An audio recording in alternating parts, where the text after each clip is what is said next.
Hello, hello, hello, everyone. Welcome back to another episode of Reconnect with Plant Wisdom. It's me, Tigre Gardenia. Oh my goodness. Oh my goodness. This is going to be, this is such a great conversation. I'm so excited to be so happy, so grateful. Grateful is the right word to say, to be able to bring this conversation with Jamie Harvie with you, for you, with you, to you, whatever the right word is in this aspect.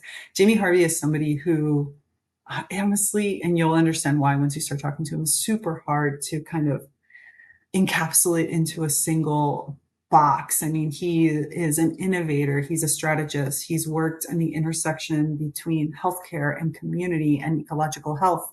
And yet he has this really technical background. He is an engineer, a civil engineer, he's done collaborative leadership, he's working on some amazing projects that are really about helping you embody and find gratitude for what are all of these different unfoldings with and as a being of nature. And so I am just so grateful for this conversation. I know that you're going to love it as much as I did, because it doesn't have this like defined, we're going to talk about this and we're going to get there. You'll see it. It has this windy exploratory road, which is exactly what we were talking about. As a matter of fact, when we closed off the recording, we got into this big discussion about things like nature prescriptions and the difference between giving you a prescription that says go out and take a walk 3 times a week in an environment that looks like this, and in reality just creates more stress for you of figuring this out, and oh my goodness, I had to do at least 20 minutes because if not my cortisol levels don't drop and all that kind of stuff, versus the idea of how do I help you? How do I support you and enable you to create a lifestyle that is in harmony and in connection with nature? What are the fears that you have? What are the things that are holding you back? Where are the places where you feel most alive? How are you feeling and through all this, and really supporting you through this process? And I think that that's something that Jamie does really well. You know, he helps you kind of get into your feeling, into that somatic body with those experiences that come from super technical, like an engineer, and yet, you know, and the whole healthcare and knowledge piece, but yet with an embodiment and a holding space sort of approach. So it's really an expansive conversation, and I'm super excited to be able to bring this to you. So let me not try to just preface it anymore. I'm just going to get into it. This is episode 101. Can you believe it? 101, Living in the Mystery of Life with Jamie Harvie. Welcome to Reconnect with Plant Wisdom. I'm your host, Tigre Gardenia, nature-inspired mentor, certified life coach, and the founder of the Naturally Conscious community. For over a decade, I've been known as a world ambassador for plant advocacy, working closely with plants to share their practical wisdom to help you consciously embody the elements of life that nourish your evolution. In this podcast, I delve into ancient and modern knowledge from biology to spirituality about the wondrous ways of plants. Together, we'll explore how ecosystem thinking helps you overcome limiting beliefs, understand the true nature of relationships, and live an authentic, impactful life.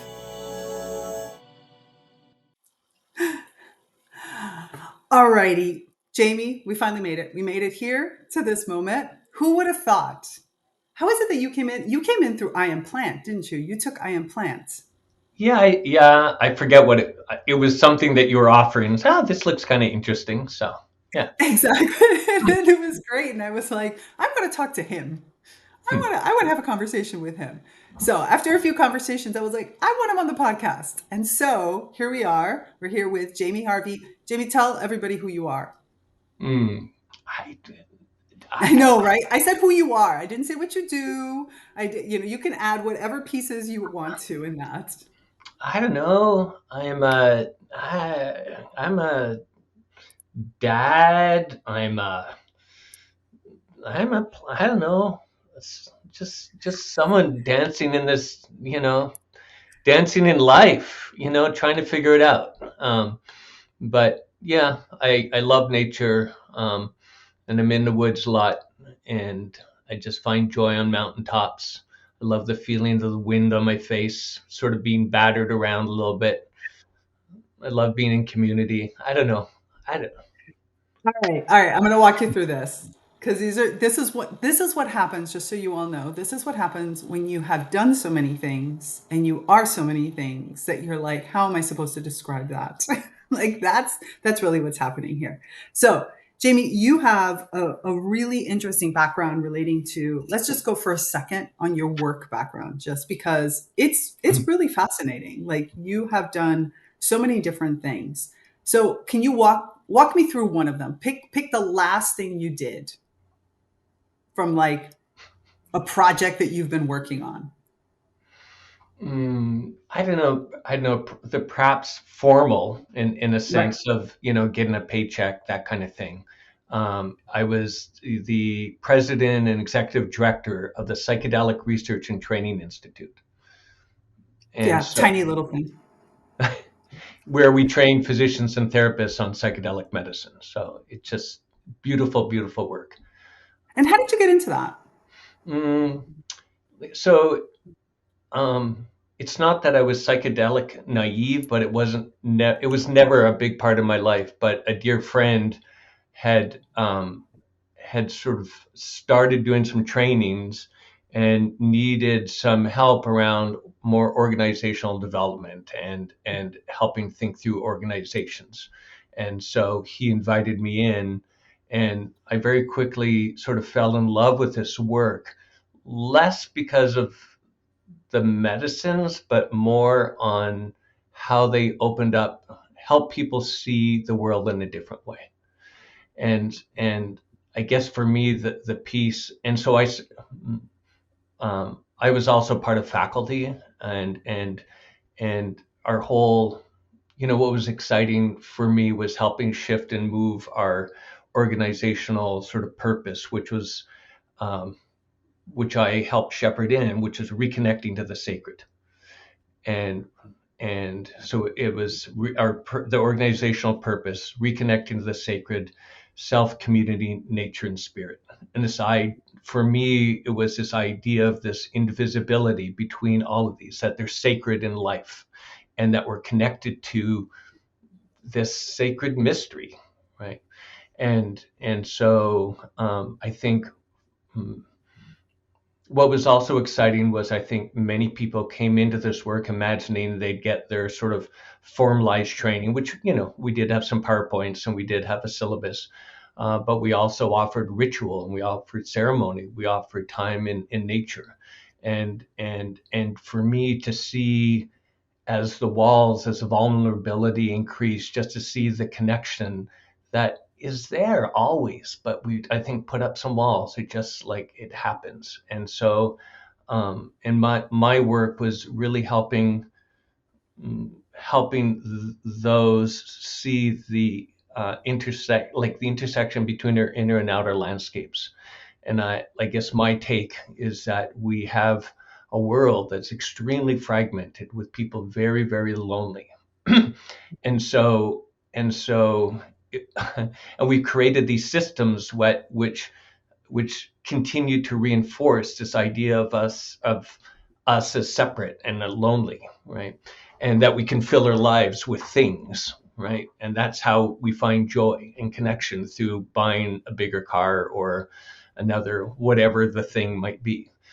And so my hope, because most of my professional work has really been helping people see connection. That's how I think of it, at least. And the idea that we just can't keep going to therapists. Like, the lineups are getting bigger and bigger and bigger because we live in systems that continue to mm, that are sort of really, I don't think they're purposefully designed, but by default they make us into machines, right? Yeah.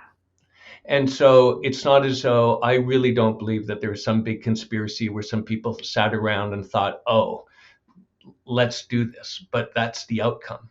And so we're living, caring, we're built for connection. And so there's no wonder that there's a mental health crisis, that there's like like physically like we're having a crisis of humanity. Like, what does it mean Right. to be? I think it asks, like, begs the question, what does it mean to be human? And so all the crazy politics that we're seeing, I think we're seeing this poly crisis of, so many things are hitting the fan right now. And for me, I get excited because for me, this is where I think there's an aliveness that's starting to wake up and connect people. But people like have been spectators in this world for so long that they don't, like, I think it's scary to reconnect to what and how they're sensing and what to do with it, and to, in a way, kind of turn away from what their culture is telling us, that you should buy this and this is how, what makes you successful and so forth. And at the core of it, it's our connection to ourselves, to moving out of our heads into our bodies, connecting to our families, connecting to our communities, right? And connecting to this joy of what it means to be alive. But I kind of digress. But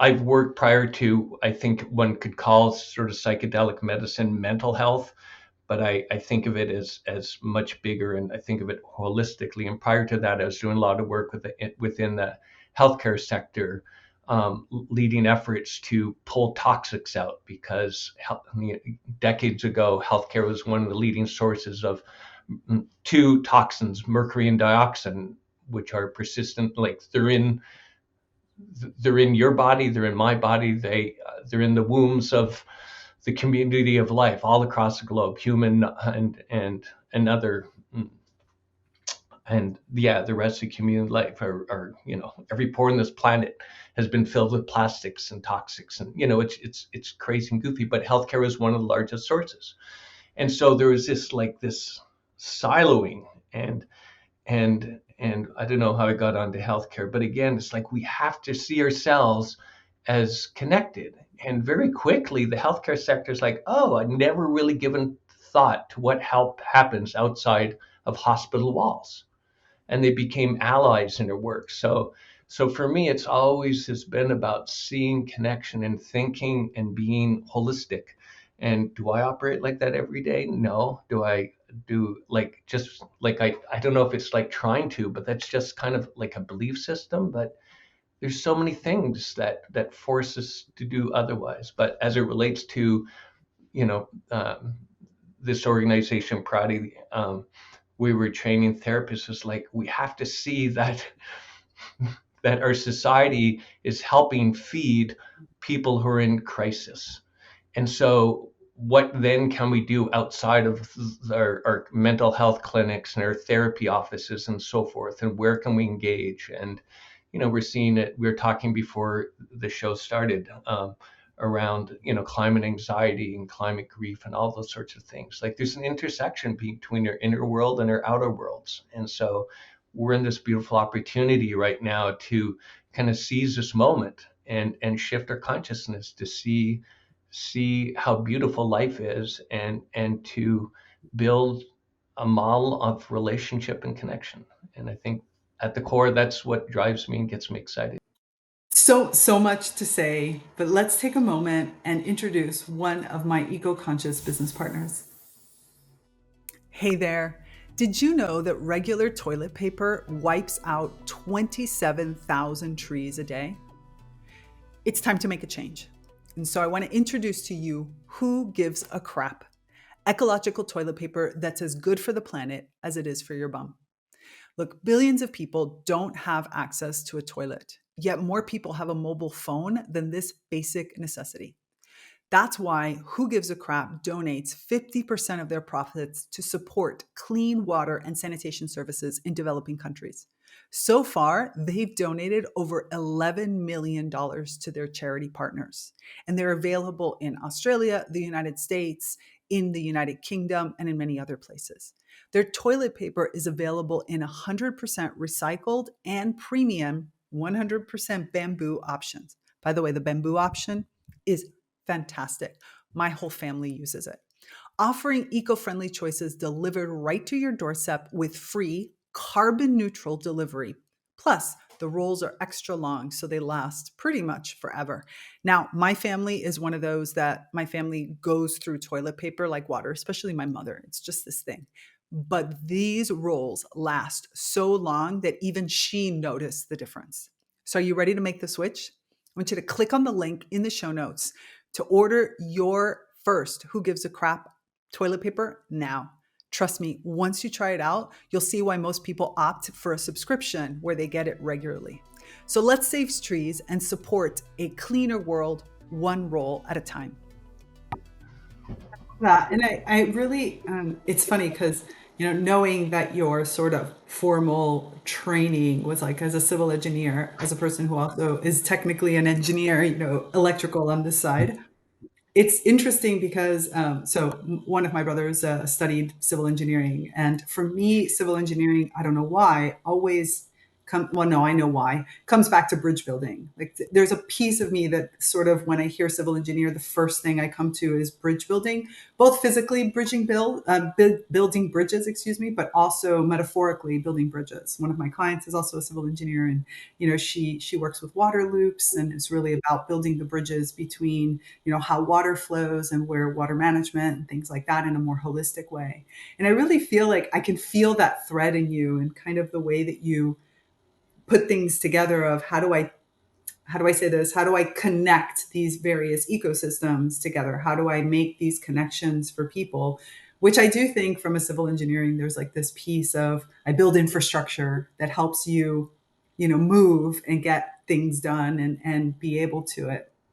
And I find that really it's easy to get lost in the minutia and in the mechanistic approach and in the like separatist approach, and I really like that the way that you see it is much more holistic. You look at it much more on a community ecosystem type level of we have to look at both our internal landscape and our external landscape, especially as you were saying with healthcare, where healthcare has been very much a I am an individual and I take a pill or I, have this thing and I have to then deal with that rather than looking at it in a wider framework of saying I'm an individual, yes, but who lives within a context that has a whole series of things around it. And what is my lifestyle? How does my lifestyle deal with affect my health, my mental health especially?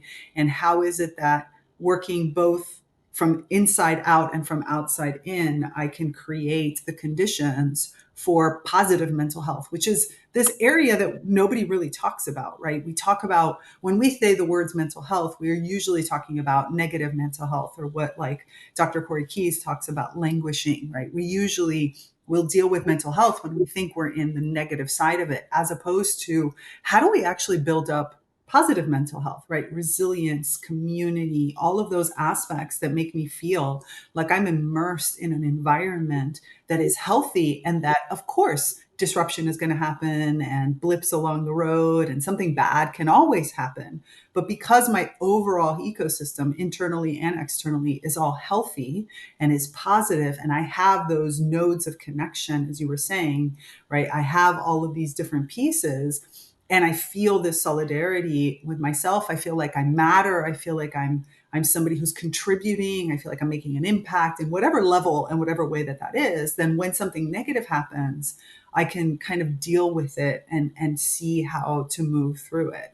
And I feel like this is still a topic that and we're starting to see it a little bit with nature connection and conversations. I feel like it's interesting to me to think that the conversation on positive mental health is passing through nature connection. Like it's almost like it's difficult to, even though it's relating to much more than just, I mean, nature connection is one huge element of it, and feeling connected and feeling impactful and all these different pieces. And it's really interesting to me that even after all these years, positive mental health is still not a conversation piece. It's still not something that we're looking at in that broader context. Did you find that there was a lot of resistance in the work that, why do you think, let me ask it a more open question. Why do you think we're still, trying not to put words in your mouth, why do you think that we're still, as an overall society, having a difficulty of moving towards the concept of positive mental health? I think it's because we prize, like we don't we prize intellectual thinking as more broadly, right?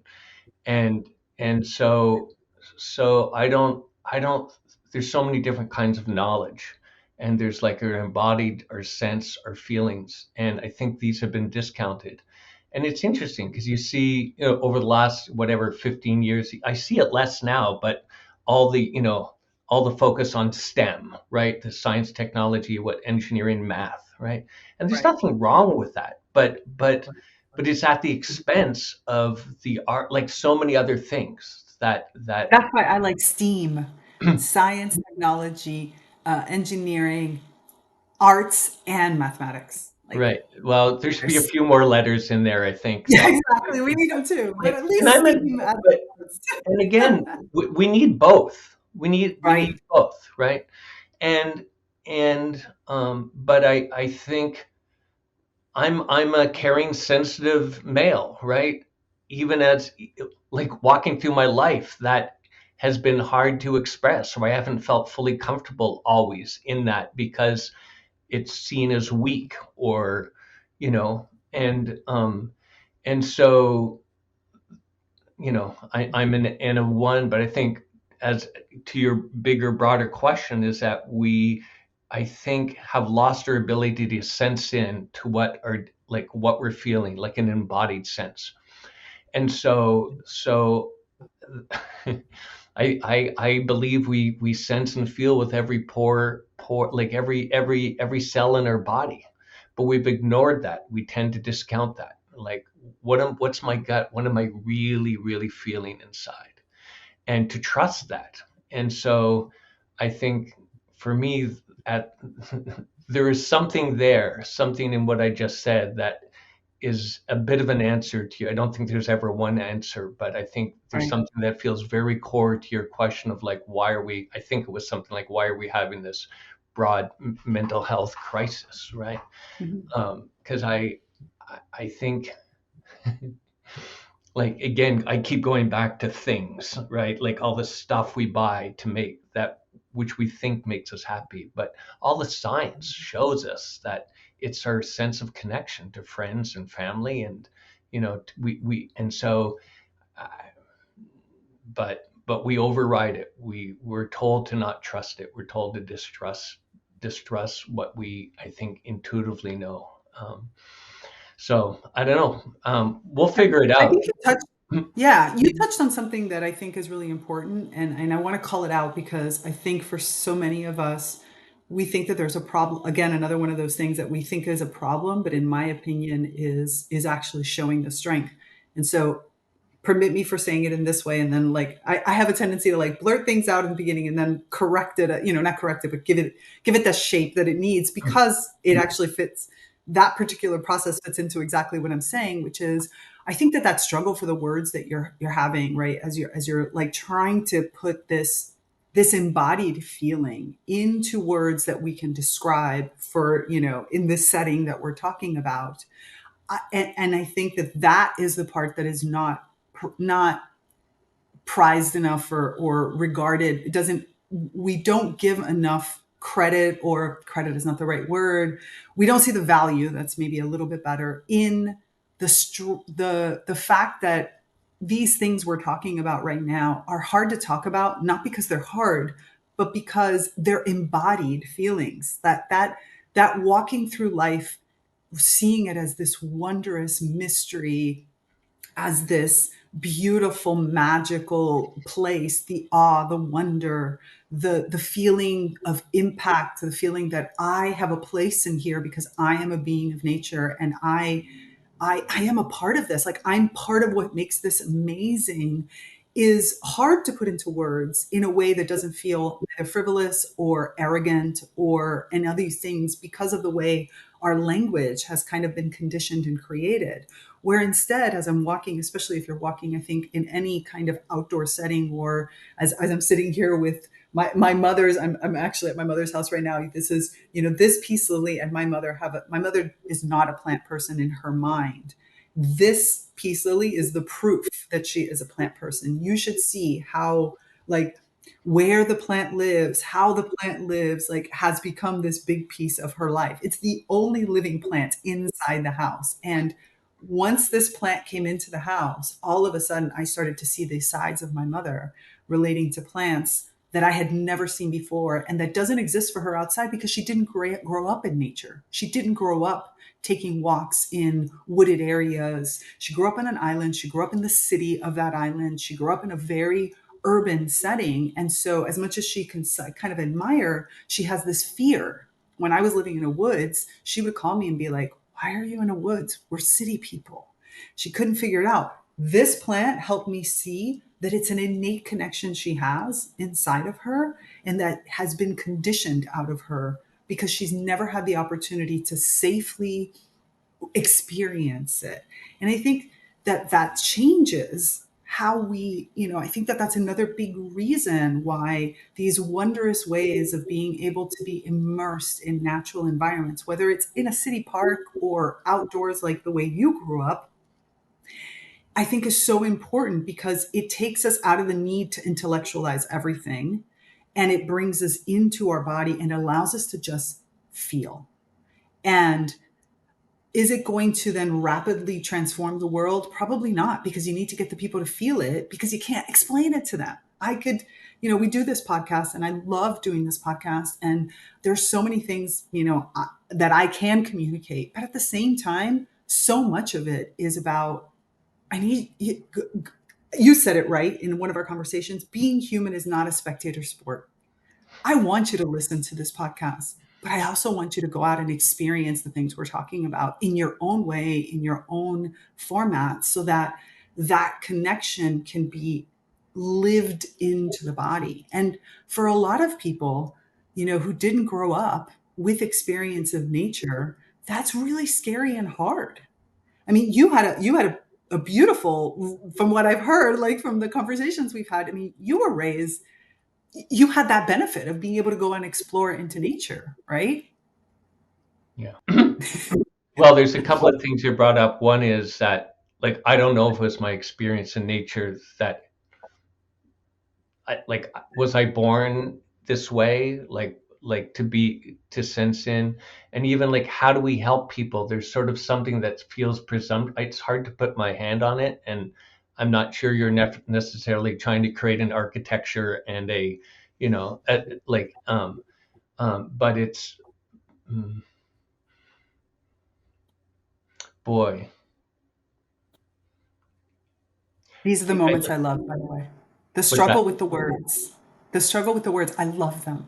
I love them because it's No, but like, I think when people struggle, it means that there's something there, right? exactly. No, that's what I'm saying. I was actually like, that's exactly how I feel. I'm like, Right. oh, I love that moment where the words are just, I love it because it means it's something there. It's in your body and you're just like trying to feel into it. Like, obviously I'm having a hard time answering your question, but I think it's just, I I think it's about honoring. Like, it's not about trying. It's not about helping people. It's like, it's hard because there's something that's like, oh, I'm supposed to help people, but it's sort of like, it's to see, boy, it's gonna, there's a It's presumption in that the way that I think and feel should everyone should be, and I don't believe that, but I personally do believe there's this beautiful mystery in life.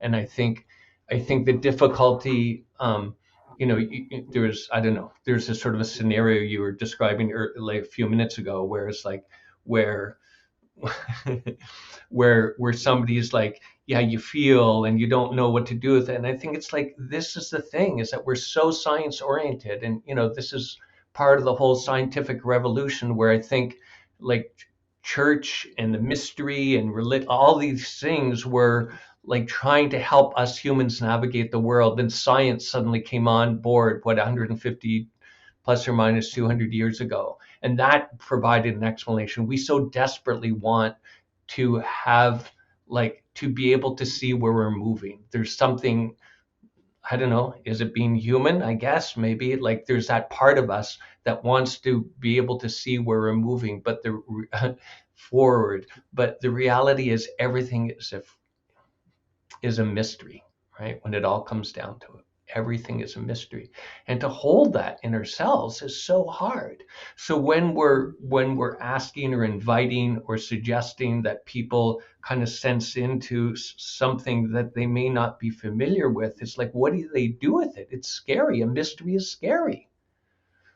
And so maybe it's about just doing what we're doing here and just talking about it. And there's even a science, right? There's complexity science, which is suddenly, perhaps because of the craziness of our times, it's a science that basically says there's a mystery and science doesn't explain everything, right?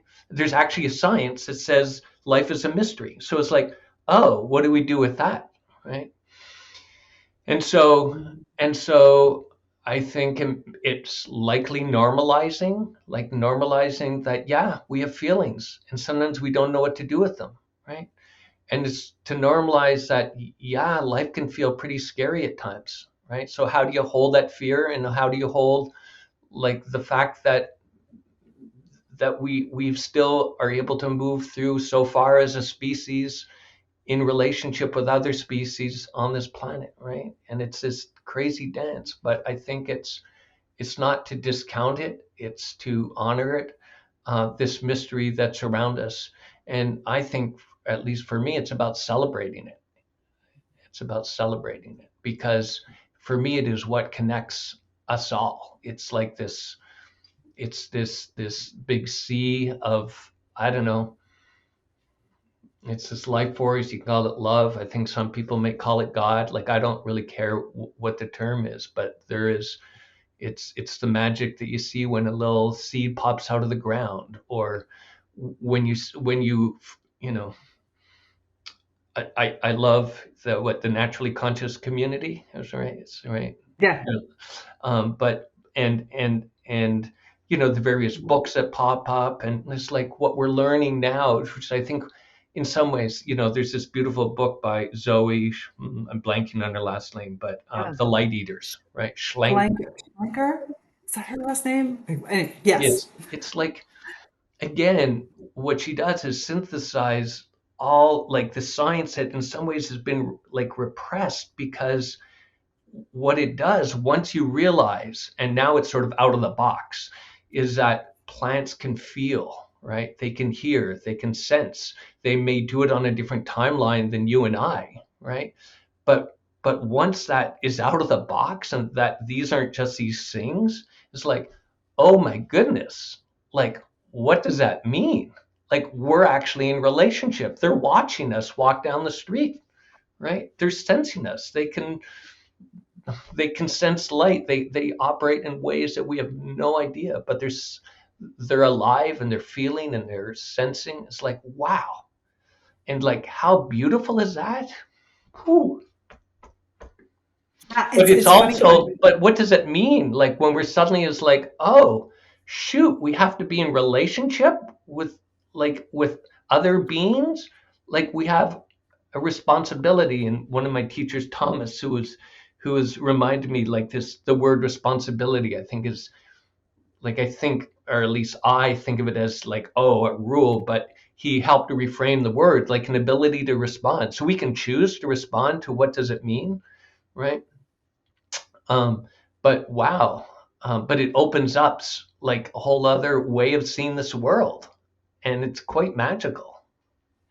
I yes to all of it. I'm reading. So as part of the Plant Wisdom Book Club, the book that we're currently reading is called Chase Mimosa, and it's basically we weren't really sure what we were getting into. It's very interesting because it's kind of the history of the psychology of plants, or plant psychology, as by somebody who doesn't really believe plants are sentient. At least we're kind of coming to the conclusion, and it's very interesting because he starts this journey, this kind of almost academic journey, but he starts at the time of Plato and Aristotle. It's like this question, and Plato and Aristotle's time, they talked about mind in reference to soul. To Mhm, them, mind and soul were two sides of the same coin, mhm, and which is again another thing that our current modern science has separated out mhm, and turned soul into a dirty word. The idea that, because that means that mystical power, that unexplainable part of yourself, right? And then mind is the important part that we have to dissect and understand, and cognition and sentience and consciousness and all these different things, that even those, when you look at certain theories of consciousness like panpsychism, still have that mystical kind of element to it, but that mechanistic science is still looking to whittle it down to, well, because biologically speaking, we can explain what's happening, then that must mean that it's not, that there's no consciousness or sentience in it. It's really interesting. And it's interesting to think that we as human beings are still 2000 plus years, right? When we think about Aristotle and Plato, right? Almost almost 2,500 years, that we're still having these random arguments about something that in reality we should be, should, bad word, not being presumptuous, but like something that is so inherent, and that living in wonder and in awe doesn't mean living in ignorance. I think that that's a big piece. I think that a I big love piece that. that I love is that. Yeah. missing is that element, that mystery and wonder and awe is not I'm ignorant, it's I'm fascinating. I am living in that curiosity. I'm living in that that gratitude for what is unfolding in front of me. And I think when you live in that, from that natural connection, as you were talking about, I do think it just spills into every other aspect of your life, because it doesn't mean I don't feel eco grief or eco anxiety. We were talking earlier that I went yesterday to, at the time that we were recording this, yesterday to the premiere of a documentary that I'm in called Good Natured. And it's the exploration of this filmmaker, Ash Stokes. It's her journey through eco anxiety and eco grief. And the beauty of it is that as she walked through it, it's not that she tried to get rid of it. It's more of, wow, the wondrous, beautiful connections that she made along the way and that she made with nature, because it's all about her journey through this from a natural perspective, and how she realized that, yeah, she could live in that eco grief, or and that eco anxiety, or she could live in the wonder of what's unfolding, and therefore from there take her cues on her steps and what she's supposed to take. That doesn't mean she doesn't have moments of feeling it, right? You feel it, that grief is still there, but the wonder allows you to go through it. It sort of holds you, and you feel held. One of the microbiologists that spoke was talking about all the fact that we're really 90% microbes in our body, which means we're 90% as human beings. 90% of us is foreign entities that live inside of our body and that make up our body, And so and she was like, remember, you're never alone, which goes to exactly what you were talking about relating to the plants all around us. You're never alone. And the continuous message that we keep, or the continuous kind of realization as we reconnect back to nature, as we start to understand the physical nature of our own body, is that message over and over again. You're never alone. You're never alone. You're always held. You're held by microbes. You're held by our plant friends. You're held by all the small animals that are around. You're held always. And allow you can give yourself permission to kind of almost fall apart in that holding, and allow yourself to just go through things, and allow yourself to unfold in that, and to know that you're still, that's part of life, that's how we move forward, that's how we just are, that's how you can be in this whole situation. That was very, very philosophical, and I don't even know if it made sense, but it's what what was feeling in that moment.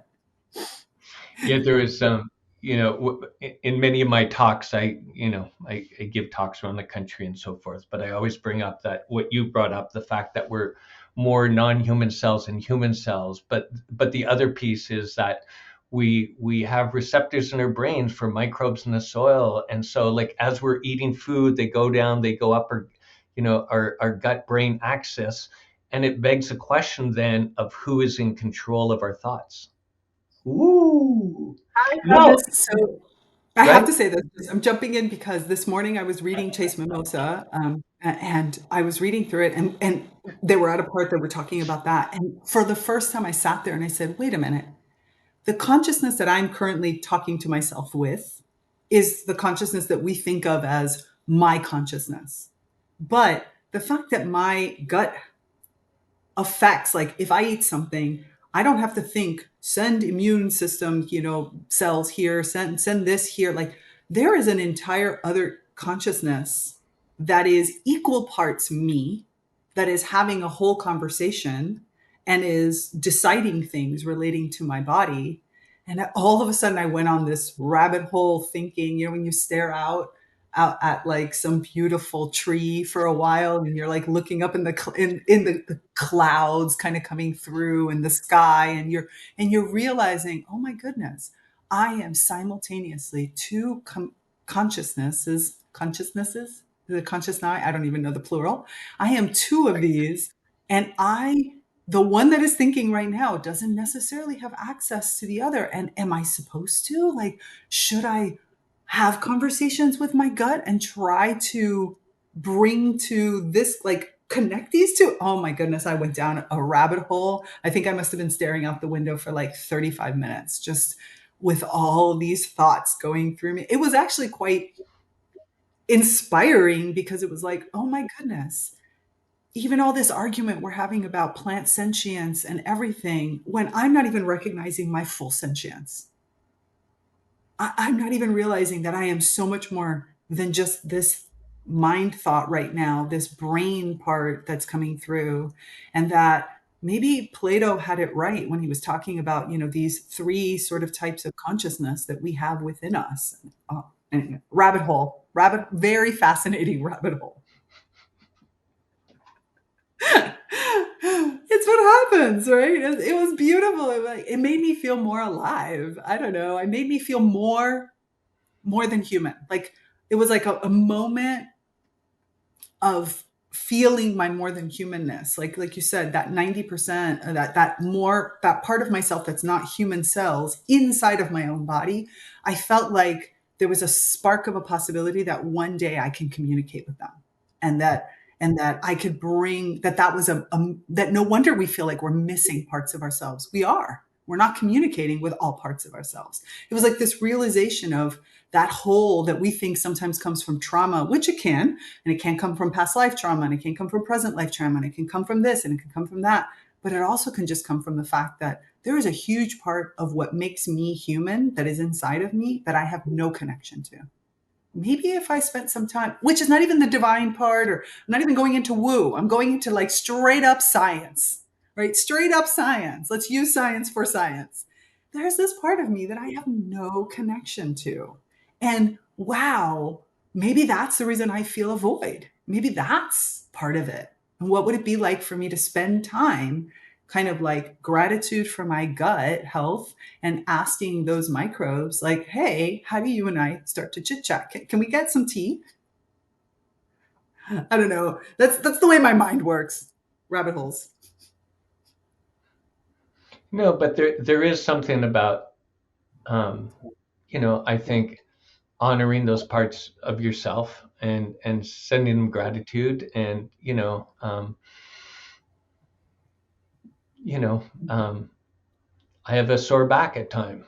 My back like we carry a lot, so it's like we forget that what all the parts of our bodies do and help us out every day, in the same way that we often forget what our partners and our family and our friends do, right? And so I like a lot of this, I think, connects back to gratitude, even as it relates to plant sentience, or and animals, and another beautiful book, right, An Immense World, Ed Young's work on, again, bringing alive, like the umwelt, the fields of perception that the, the the four-legged, the two-legged, the crawlers, the flyers, and everything all have. Like it's mind-blowing. So as we sit out on the lawn, or in a city park, or on your balcony on an apartment building, there are birds that are seeing you and communicating and signaling to others, and to the squirrels or the chipmunks or whatever might be around. There's this whole field of communication that's happening. um, and um, but I think, as we can see this as something beautiful, and then we may be better off as a species. Um, um, I guess, yeah, um, yeah. But gratitude is a really powerful force.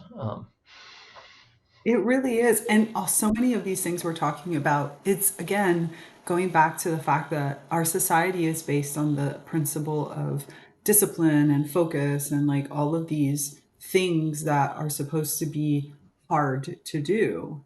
And yet, when you step back into the gratitude and that connection piece, you just naturally do the right thing. And from a Kabbalistic model, there's kind of this premise of, when I'm in Gebura, I do the right thing because somebody tells me that's the right thing that I'm supposed to do. You follow the laws, it's justice, it's all these different pieces. And in Hesed, I do the right thing because I want to do the right thing for others.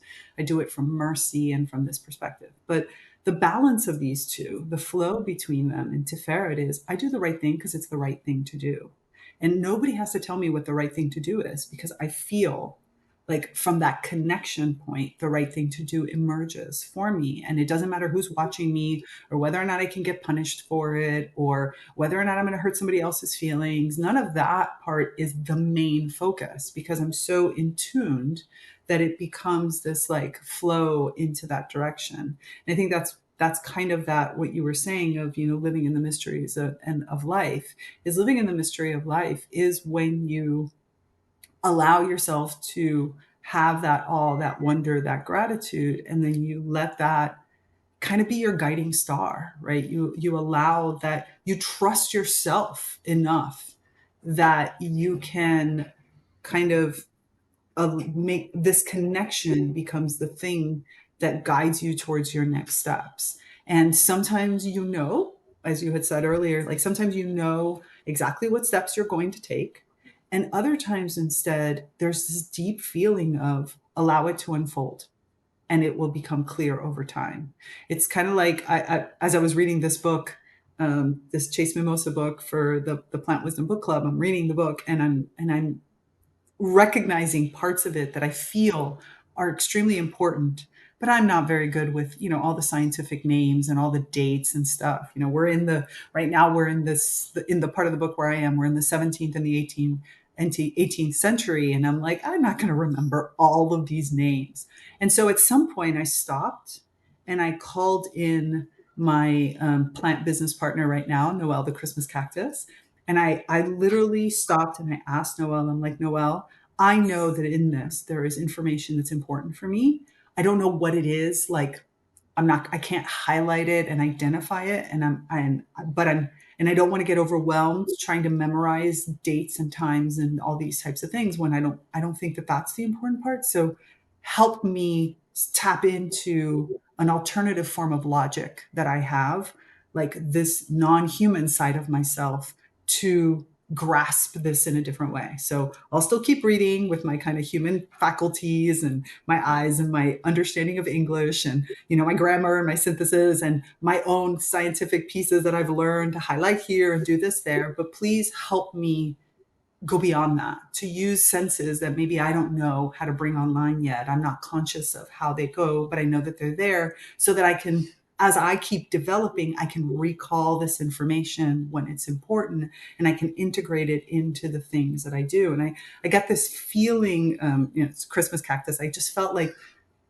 Noelle attached to different parts of my body and sort of enveloped me and like saying, I'm here. Like Noelle doesn't talk a lot. So all I heard was yes, to be honest.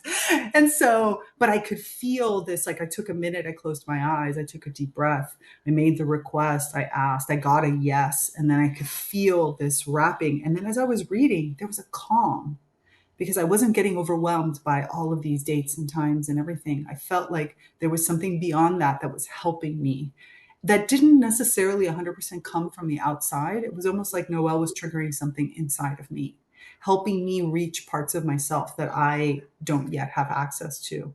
And again, I think that that's that mystery that you're talking about. Also, it's recognizing that there are some things that are just outside of the way that my brain processes things. And yet feeling connected or connecting into that and being able to access it even without being able to give it a clear definition. And I don't think I'll ever have, I mean, maybe I will, but I don't think I'll ever have a definition. And it's not important. I'm not looking for a definition for those types of things. I'm looking for that experience, to feel it, to be in it. I don't need to sell it to anybody else or tell anybody else how to do it. I can't, because each one of us is going to do it in a different way.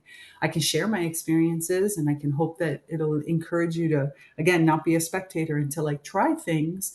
But I can't tell you, I don't have a methodology. Years ago, I tried to put together kind of like, oh, maybe I'll put together a naturally conscious framework. And after I just started, I was like, this is contrary to everything that I believe, which is there is no one way. There is no, here are the steps that you take in order to become naturally conscious. It's this journey. And all we can do is by, like you said, these conversations, we share experiences. You tell of things that you've experienced, I tell of things I've experienced, and somebody else grabs a nugget from there and then takes it off in their own direction. I think that that's the best that we can ask for in all of this is, how do we normalize it? Like normalize all the parts of it that are non-describable, that don't have words, that maybe I'm just going to do an interpretive dance and I hope you understand what I just did. Those types of things. How do we make this type of sharing, which some people might be able to, wow, I just realized something. I just had this realization when we did in the Plant Wisdom Book Club, The Mind of Plants as a book. I don't know if you ever read The Mind of Plants, but Mind of Plants is made up of multiple stories from A to Z.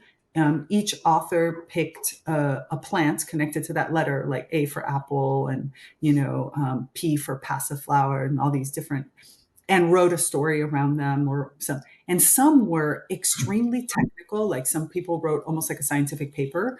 Others wrote some story of their childhood with that plant. Others wrote instead an experience that they developed with the plant like there was all kinds of stories. And I'm just now realizing the importance of these multiple, like, now, anyways, I just kind of like the penny just dropped and I understood, oh, that's the reason it was so varied. Type of thing. So you know how it is. We figure things out at some point. But I do think it's more of an exploration than like a destination, and that's it. There is no one destination. It's just the exploration of life. It's how do we fully embody and live that life in any which way. Okay, I've gone off on my philosophical tangent. This has been a lot of philosophy, which I love. I think it's great. But before we go, I do want to ask you, because I've asked you about, things you've worked on in the past. I would love to hear about, you are working on a project right now. And I just want to hear a little bit more about this project, which is, the One Secret Earth Project, just because I love the title. Like, what is this project about? What is Jamie up to now? Well, I've got a couple of things. One's the Aliveness Initiative, which we can talk about maybe another time, but it really touches on what we are discussing here. But the One Sacred Earth Project is, I think I've always been curious as to, it gets to kind of what you were asking earlier on in the show around, like, how do we get people to do something? And like, I don't know, I forget exactly what it was, sense in or feel, or how do you get them?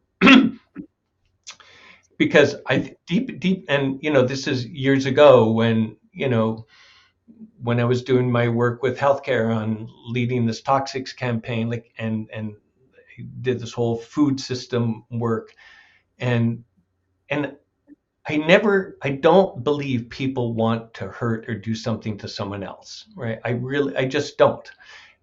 And we can go into the reasons why I think that is, but at the core of it, I just don't believe it.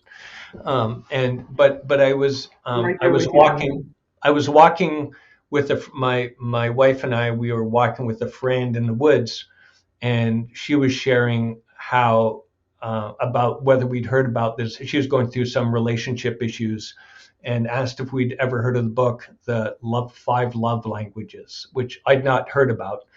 And she described it as how often couples don't like have the same love language, and as a result they don't sort of see how they're actually caring and showing gratitude for one another. And I was like, that's kind of interesting. And I was like, I wonder what, or if and how we might have different love languages for this planet. Right. And so So I had this idea of doing something that I now call the One Sacred Earth Project. And basically, you can go online and onesacredearth.org, but you can go online and I'm now making this more public, but I'm curious about whether on the solstice, this coming solstice, we can have people around the globe organize like their own efforts around One Sacred Earth. And so here's what the invitation is, but it doesn't have to be on the solstice. But I just sort of thought it'd be kind of fun because it connects us to the cycles of the Earth around the sun and so forth. But and seasons and so forth. But the really what the One Sacred Earth Project does is it invites you to sit quietly, and it asks you three things. What in the natural world? And for me, it's often interesting because it what is the natural world? I would offer that you are part of the natural world, right? But we often go to plants and but what in the natural world are you grateful for? And then I sort of had little parentheses, right? Or no, so that's one question. What in the natural world are you, or more than human world, are you grateful for? And then I ask why, and then I invite them to say like, and these are the parentheses. How does it make you feel? What does it like? How like that peace plant? That how does it make your mom feel, right? And and then the third is like, how do you show gratitude or thanks? So at the core of it, it's also kind of a gratitude exercise. And so I collect these like, and they can get submitted online. They get stuck in a big Google sheet. But the beauty of it is that you can actually create an invocation. I give thanks to this peace plant because it makes me feel calm and relaxed. Or I give thanks to the oatmeal, or like it can be whatever, right? And so you can create an invocation. And then a couple of years after that, I was reading in Braiding Sweetgrass, a beautiful book by Robin Kilmer. But and the Haudenosaunee Nation actually, and I don't know, perhaps other indigenous communities also have this, but they will use an invocation in before their meetings, and sometimes can go on for hours and hours and hours. Because like, man, there's so much to give thanks for. And I was like, oh, this is kind of The funny because Thanksgiving prayer. I have the book. I have the little book with like the original prayer. It's right, beautiful. but it can be co-created, right? And so it's sort of funny that it kind of came organically out of this kind of crazy thing in the woods. But so I've done this with the Academy of Integrative Health and Medicine. I've done it with Prati, the psychedelic organization. I've done it with like universities and so forth. And so they co-create an invocation. But the real beauty is if you even just do it with friends. And the beauty for me is when you sit and you co-assemble it together, and you ask the questions, like what's nature? Like, are we nature or not? Right? We have these defined terms, and just the discussion is like, what surprised you about this process? And invariably, everyone was like, oh my goodness, I'd never really given it any thought, right? But some people are just like, this has changed my life. Now every day I say hi to that tree and it calms me down. But there's not a right or wrong answer, but invariably everyone says like, wow, I'd never really kind of given it thought, and this has changed me. But sometimes as a group will discuss sort of these assembled gratitudes, really, they will say, boy, it's really hard for some people say, really hard for me to say how it makes me feel. And then there's a really cool discussion around that, like, and for some people it's like, really? It's like, and it can be helpful to have it facilitated, but it's like how people, it's for some, this we're sort of touches on what we're discussing before, like what the difficulty for some people to sort of share, like where and how it touches them. And again, there's no right or wrong, right? But it's just a really beautiful process, and it's really fun because I'm connecting with people all around the globe, and And so if anyone wants to participate, they can do it online. But there's the real invitation is to do this wherever you are in Florida, where you are right now, back home in Italy, in your other home. You probably have a million homes around the planet, right? But or anyone else who's watching to just or self-organize, and there's some instructions on how to do it, but you don't you can just do it online. But but it's I guess the other piece is to learn how so many people, like, this is the other part that's really fun in the conversation, because some people are like, oh, you leave a little note for your flowers, so do I, right? And often in town, I live in Duluth, Minnesota right now, and you come out and you're up on the ridge and you see the lake, and it's the most beautiful thing. It's just spectacular. And in my head, it's like I'm always saying, like, you're so beautiful. Like, but often in a conversation, you'll find that other people say, oh, you do that too.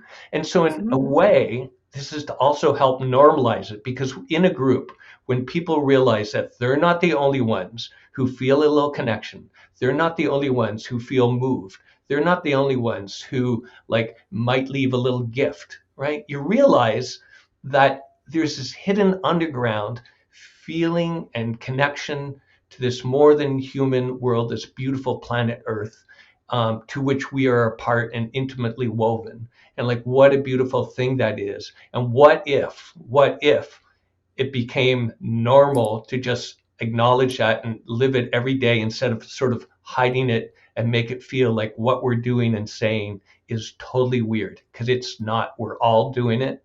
We're all in love. We have love languages for one another and this planet, and it's a beautiful thing. So it's an invitation.